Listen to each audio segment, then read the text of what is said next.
Breaking tonight, Russian President Vladimir Putin telling the West to back off. This comes amid international concern over his troop buildup on the Ukraine border. Here in the U.S., one top military commander says the chances of nuclear war are actually increasing. National security correspondent Jennifer Griffin tells us about it tonight from the Pentagon. Russian President Vladimir Putin issued a stark warning to the U.S. and NATO during his annual State of the Nation address to Parliament. I hope that no one dares to cross the red line in respect to Russia, and we will determine where it is in each specific case. Putin spoke as Russia continues a massive military buildup on the border with Ukraine.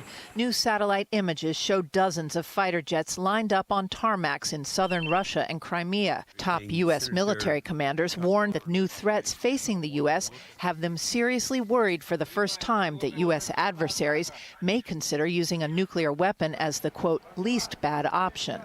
The admiral in charge of America's nuclear arsenal says it's the first time in history the U.S. has had to deter two nuclear powers at the same time, Russia and China. I cannot deter with the leftovers of the Cold War forever into the future. That is a 70-era weapon system that I'm going to have to employ against 2030 level threats. Some Democrats want to scrap one leg of the nuclear triad, the 400 ground-based missiles currently in silos across 3 states.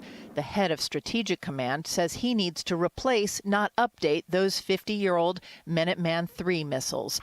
Democrats don't like the price tag. You know, we're currently spending $44.5 billion a year on nuclear weapons.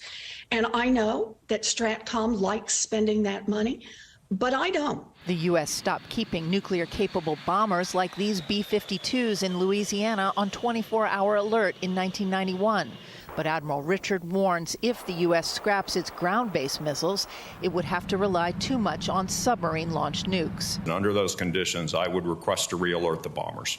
Putin boasted today that Russia will have modernized more than 88% of its nuclear weapons by the end of this year. Admiral Richard says the U.S. hasn't started. Brett?